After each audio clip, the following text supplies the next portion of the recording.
how to make them stop and stare as I zone out. The club can't even handle me right now.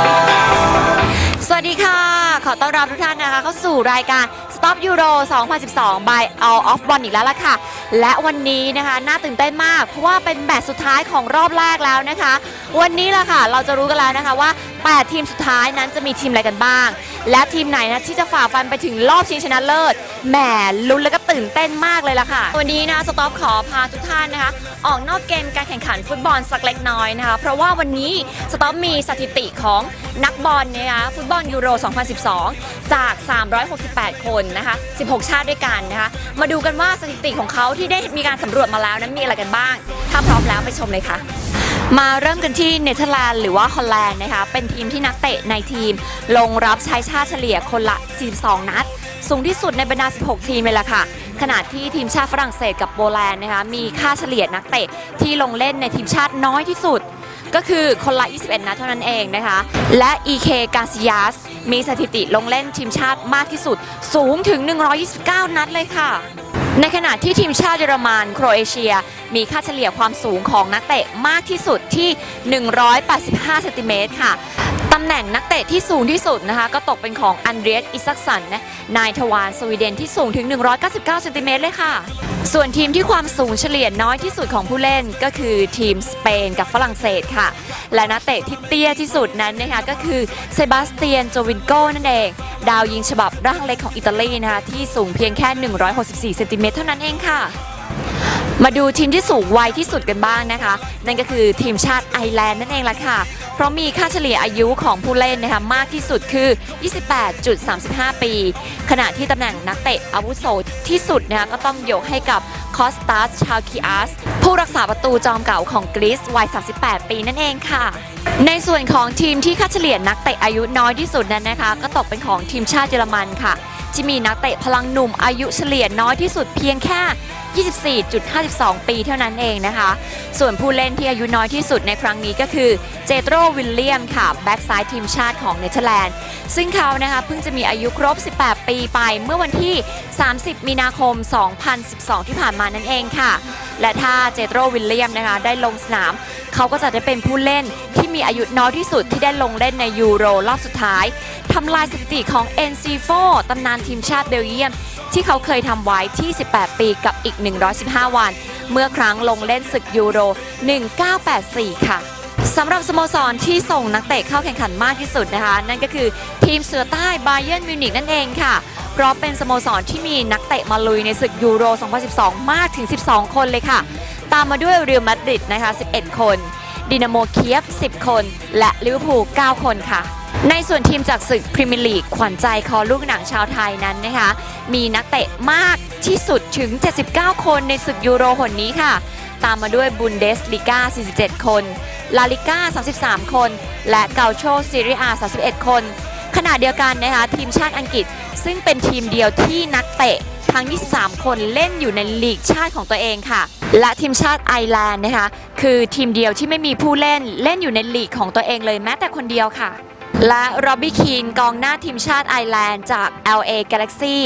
กับคริสเตียนวิลฮิมสัน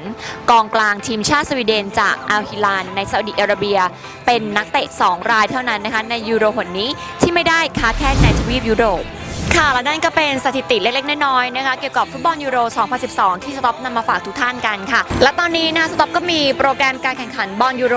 2012 นะคะในวันที่ 17 18 แล้วก็ 19 นี้มาฝากคุณผู้ชมด้วยล่ะค่ะเดี๋ยวเราไปดูกันนะคะว่าจะมีทีมไหนต้องเจอกับทีมไหนบ้าง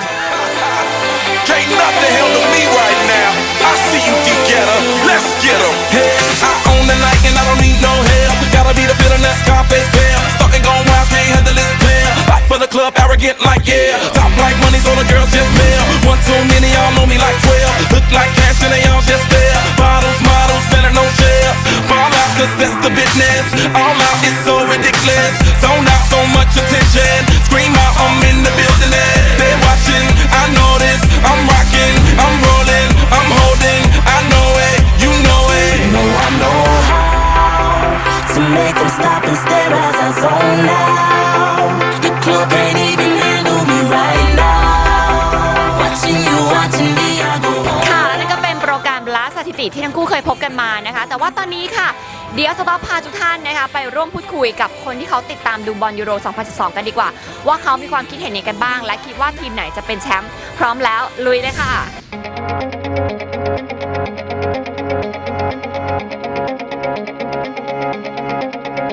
I was trying to cross the street when I เอาละค่ะ และตอนนี้นะคะสต็อปก็มาอยู่ที่หน้าสนามฟุตซอลแอดฮาร์แล้วล่ะค่ะ เดี๋ยวเราไปดูกันดีกว่าว่าหนุ่มๆที่เล่นฟุตซอลกันอยู่ในนั้นนะเขาจะติดตามดูฟุตบอลยูโรมากน้อยแค่ไหนตามมาเลยค่ะ the guy in the lobby who's been waiting for a while. I'm talking on the phone, got invited to a party and thought he couldn't go, but he's here right now, standing in my house. สวัสดีค่ะ สวัสดีค่ะ ชื่ออะไรคะ ชื่อบอลครับ พี่บอลวันนี้มาเล่นฟุตบอลเป็นไงบ้างคะเหนื่อยไหมเตะไปยัง แทบขาดใจ แทบขาดใจขนาดนั้นเลยนะคะปกติพี่บอลชอบเล่นฟุตบอลอยู่แล้วใช่ไหม อ๋อไม่ชอบครับชอบเล่นกีฬาในร่ม ชอบเล่นกีฬาในร่ม กีฬาประเภทไหนคะกีฬาในร่มช่วยอธิบายขยายความนิดนึงค่ะ ชอบ ไม่ออกเลยทีเดียว ชอบเล่นปิงปองครับ อ๋อโอเคเราก็คิดลึกแหมพี่บอลค่ะปกติพี่บอลชอบดูฟุตบอลไหมคะ อ๋อชอบครับ แล้วบอลยูโร 2012 ได้ติดตามบ้างไหมคะ ตามครับเชียร์แมนยูมาตลอดเลยครับ พี่คะไม่ใช่แล้วค่ะ ผิดแล้วค่ะนี่มั่วนะนี่บอลยูโร โอ้เขาจะ เข้าใจผิดเลยเนี่ยนี่มั่วเนียนมากเลย พี่บอลเชียร์ทีมไหนอยากให้ทีมไหนเป็นแชมป์ เชียร์เยอรมันครับ เยอรมันเหรอทำไมถึงชอบเยอรมันคะ เยอรมันเขาแข่งดีครับ อะไรแข่งอะพี่ แข่งทุกเรื่องฮะ มีอะไรที่แข่งมากที่สุดบ้าง แข่งฮะแข่ง อ๋อแข่งโอเค แล้วฟอร์มที่ผ่านมาของเยอรมันเป็นไงบ้างคะถูกใจไหม สุดยอดสุโคยโคย สุโคยเหรอแสดงว่าพี่บอลนี่ชอบของแข่งใช่ไหมเนี่ย แข่งครับของแข่ง แล้วชอบนักเตะคนไหนที่สุดในทีมเยอรมัน ชอบเมสซี่ครับ อ๋อ มั่วอีกแล้วอ่ะชอบใคร ชอบเมซุตโอซิลฮะ หรอเพราะว่า จมูกโด่งดีครับ อ๋อหล่อว่างั้นเห็นจมูกเห็นลำจมูกแล้วรู้สึก ชอบ ชอบ อยากเป็นแบบเขาบ้าง อ๋ออย่างนี้ก็ต้องทำนานหน่อยนะคะพี่ แซวเล่นพี่ถามนิดนึง ถ้าเกิดว่าพี่บอลเนี่ยจะได้ไปดูบอลยูโร 2012 เนี่ยกับดาราผู้หญิงสักหนึ่งคน อยากพาใครไปดูคะ ตอบยากเลยมันมีเยอะมากเลยอะ หนึ่งคนเลือกมาอย่าหลายใจแซ่ใครดี ชมพู่แล้วกันครับ ชมพู่ก่อนบ่ายเหรอโอ้เราจะนิยมดีนะเนี่ย ชมพู่ไหน ช อะ มพู่เอฮาเกนฮะ อ๋อชูเรียเฮกแล้วจะพาเขาไปดูฟุตบอลที่ไหนคะ ดูที่เยอรมันครับ เยอรมันโอเค พี่บอลแล้วถ้าเกิดว่าเนี่ยตอนเนี้ยชมพู่อยู่ที่สนามเนี่ยแล้วเขากำลังจะลงแข่งฟุตบอลเนี่ยพี่บอลอยากให้เขาใส่ชุดฟุตบอลแบบไหน ที่พี่บอกคือว่าโอ๊ยอยากเห็นชมพู่ใส่จังเลย อยากได้ชุดคาร์เมนไรเดอร์ครับ คาเมนไรเดอร์เหรอ โอเคแล้วโอเคแล้ว อ๋อไม่ใช่ละเอาดีๆอยากให้ใส่ชุดแบบไหน อ๋ออยากให้ใช้ชุดแบบรัดรูปอะครับขึ้นมาแล้วก็โกงสั้นๆอะไรอย่างเงี้ย อ๋อคือรับเป็นกระโปรงสั้นแล้วเสื้อ เป็นถุงน่อง อ๋อถุงน่องแล้วเป็นกระโปรงสั้น อ๋อเป็นเลกกิ้งแล้วก็มีกระโปรง ใช่ แล้วเสื้อ ไม่ใส่ เสื้อไม่ใส่เลย ยกทรงใส่ไหม ใส่ไม่งั้นดูไม่ได้ไม่เซ็กซี่ต้องมีอะไรปิดนิดนึง นิดนึง นิดนึงถึงจะเซ็กซี่ อ๋อโอเค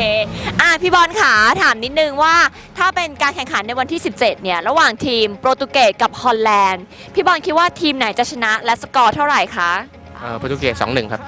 โอ้ตอบแบบมั่นใจมากเลยอะเนี่ยแล้วทีมต่อไปเดนมาร์กกับเยอรมันล่ะ เล่นมาเยอรมันครับ 2-0 2-0นะจ๊ะวันที่ 18ค่ะทีมโครเอเชียกับสเปน สเปนครับ เท่าไหร่นะ 1-0 ครับ 1-0 และอิตาลีกับไอร์แลนด์อะ อิตาลีสิครับ 2-0 ครับ 2-0 นะและอังกฤษกับยูเครนล่ะคะวันที่ 19 ยูเครนครับ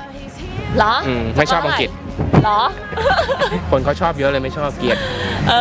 สกอร์สัก 1-0 พอครับ 1-0 พอนะเบา ตกรอบ ๆแล้วสวีเดนกับฝรั่งเศสล่ะคะพี่ ฝรั่งเศสครับ 1-0 นะอ๋อ ครับ แหมแล้วจากที่ดูมาเนี่ยพี่บอลคิดว่าทีมไหนที่น่าจะเป็นม้ามืดมาแรงแซงทางโค้ง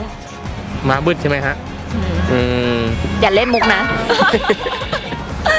พูดเล่น ผมว่าเดนมาร์กนะฮะอาจจะเข้าไปรอบที่ 3 ได้ หรอ แล้วพี่ มั่วอย่าง อ๋อ เดียวครับ มั่วเดาเอาว่างั้นเถอะ ไม่มีผลนะ แล้วพี่บอลคิดว่าทีมไหนที่แบบว่ามาฟอร์มแบบโหผิดหวังมากเลย ผมว่าสเปนนะฮะสเปน ดูแล้วผิดหวังใช่ไหมเอางี้ อาจจะแกร่งแต่อาจจะพลาดได้ เราต้องรอกันต่อไปนะว่าจะเข้าไปถึงรอบลึกหรือเปล่า แล้วอยากให้ใครเป็นดาวซันโว อยากให้เป็นดาวซันโวใช่ไหมฮะนึกไม่ออกเลยเยอะ หนึ่งคน เอ่อ โอ้ยฟุตบอล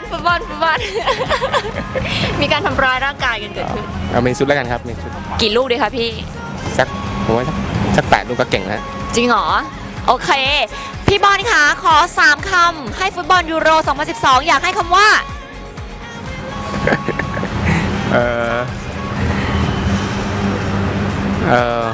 รวยแล้วกันฮะ รวยค่ะราคาเดี๋ยวนี้สต็อปก็มีของรางวัลมอบให้ด้วยนะคะ เป็นของที่ระลึกจากสต็อปยูโร 2012 นั่นเองนี่เลยเป็นเสื้อยืดให้บอลไปใส่เชียร์บอล ครับขอบคุณมากครับ ใส่เชียร์บอลให้พี่บอลใส่เชียร์บอลใส่เล่นฟุตบอลโอเคขอบคุณค่ะ Making every road we take, every interaction starts a chain reaction. We both affected when we least expect it.